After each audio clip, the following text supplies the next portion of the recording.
Welcome everybody to This Week in School, Schule, as the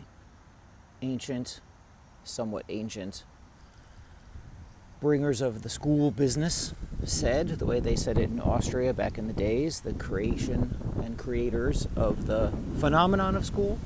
First week is in the books, and it is, you should know the usual things with school are going on.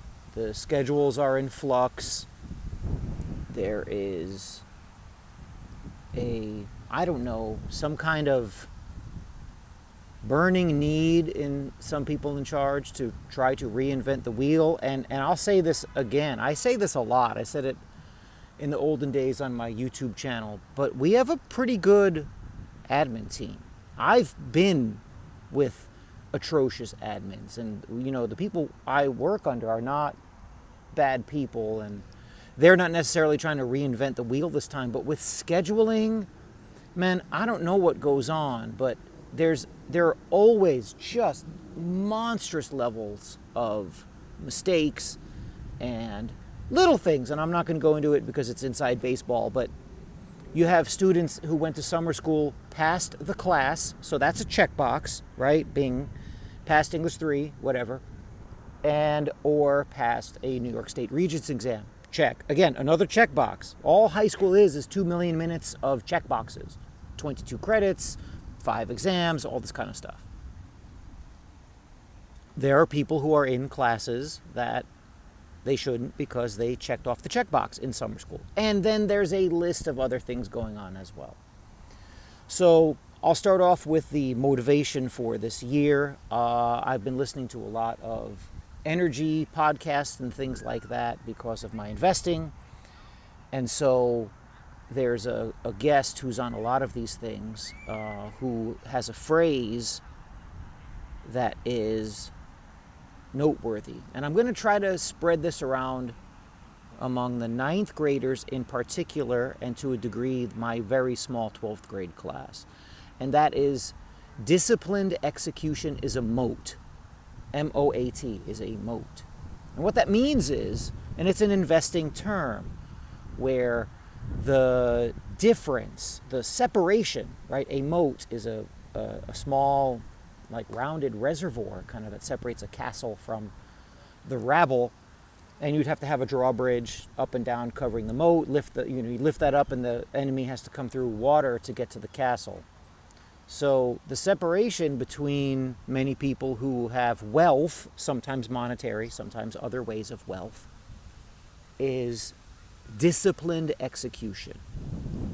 So if you're going to get good grades, or you're going to have a blog, or you're going to have a Substack page, or you're going to have a pretty nifty small business that brings in secondary income, disciplined execution of your craft is the moat, is the difference maker between you and the millions of people who say and then in some way partially, sort of, or never do what they're going to do. So think about it with people who have a website. I know I've gone to websites or blogs and they're not updated regularly. So I got a link to a website on it was a Substack article I was reading, and it was really interesting, and it linked to somebody's website. And I was pleasantly surprised that this person's website is regularly updated with more of his writing, and I can feast on it. I like to read. But especially nowadays with social media, how often do you go to a website and it hasn't been touched in 6 months, 2 years? That's not, there are a lot of people like me, I think. I don't go to people's Facebook pages or Instagram pages or any of that stuff. I don't go there. I don't go to their Twitter page. I don't want to do any of that stuff. What's the website look like? What's the blog look like? What's the Substack look like? These kinds of things And are they regularly attended to? So that moat, that difference, and it originates from a Warren Buffett quote, where he says the same thing pretty much when he's talking about investing intelligently and being patient. Because patience is one of those things as well in the investing world that is rare among retail investors, regular folks. The temptation for me to sell my uranium stocks now is very high. You know, I'll take a 20% profit. Can you earn 20% anywhere else? But that would be foolish. That's for my investing stuff. I won't bore you guys with that. So the students, it may be one of these basic things that's been forgotten over the years, where the old lessons come into play. I used to have a sign up. I have a lot of quotes up in the room. I used to have a quote sign thing right in the front, right where you came in. And it said 3 things.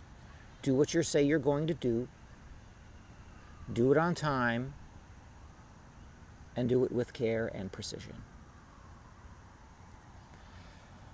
And that was more a reminder for me than anyone else. So in the teacher game, one of the things that gets students upset is getting work back to them. And in those days, when it was all paper and there was very little digital anything,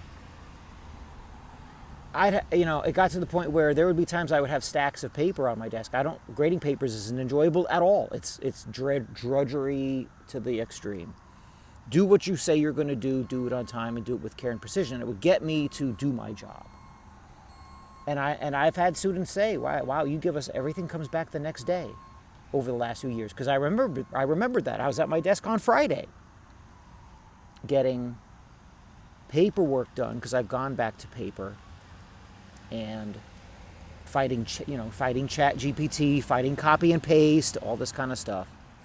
And everything comes back to students on Monday, all their work they've done. With regard to the 9th graders coming in, it's a mixed bag.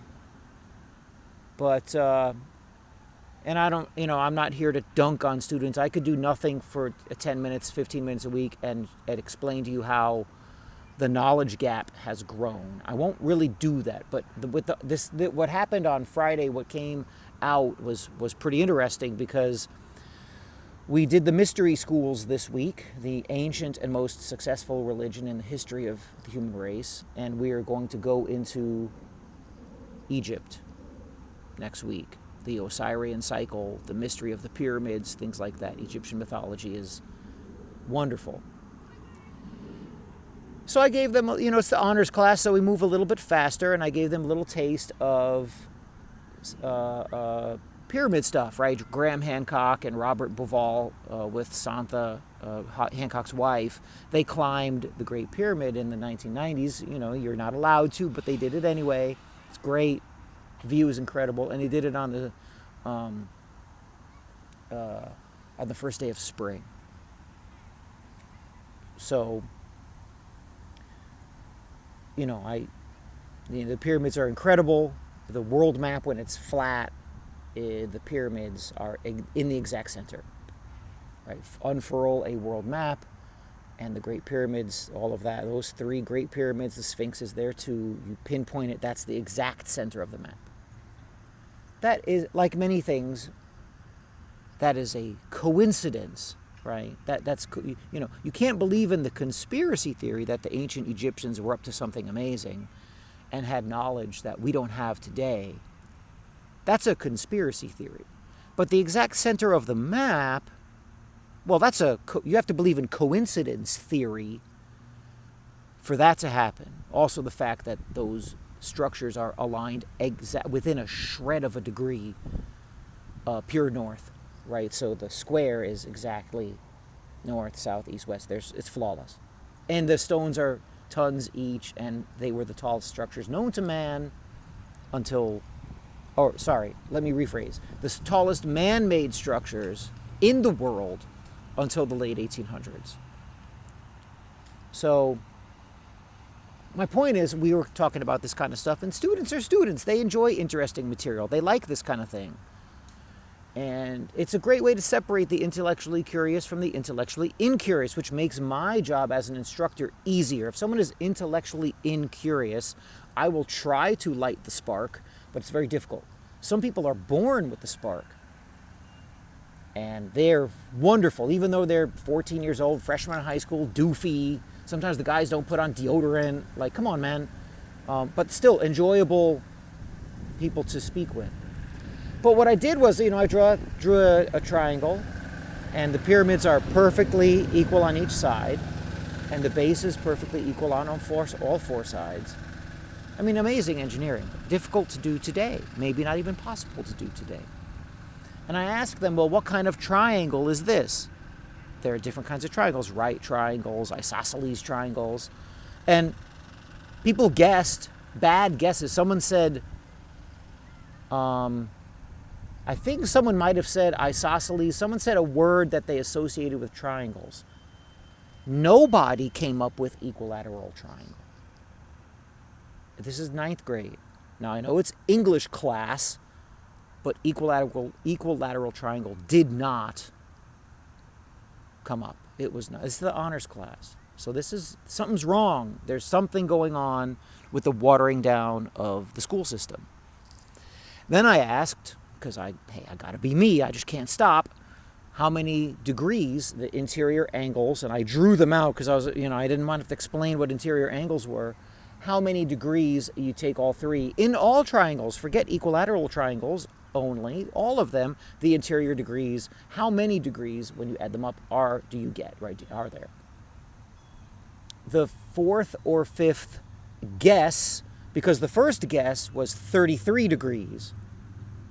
Sounds like some kind of Illuminati thing to me, right, which I applaud, but that's the wrong answer. And then 150 was a guess. I think someone might have said under their breath 100 because the guesses were now all wrong, and I had probably a funny look on my face. And then someone guessed 180. So this is my message to you, that if you're an instructor, and there are teachers on the email list, all 240 of you, push harder. You know what I mean? Like, we've got to make it happen. And I'm not dunking on freshmen. They have been done a disservice in their attending of school. The fact that you know that it's an equilateral triangle, and I know, having had geometry in the 86-87 school year with Mr. Steinberg, the fact that we know this and it's automatic and easy, and they don't, is a train wreck. So that's not even high school stuff. That's you and I went through middle school. I had Miss Pissar in 8th grade, and it was part of the deal there. So you follow me on this? Like, this is not, it's easy, and I work with people who do nothing but rag on students, and I get it. But in a lot of ways, if you back up a large percentage, not the whole thing, because you get all kinds of people, but to a large percentage, the schooling hasn't held up its end of the bargain. And that's really my message to you. And so I'm going to keep you posted on my journey to change it. All right, I'll talk to you guys next week. Thank you.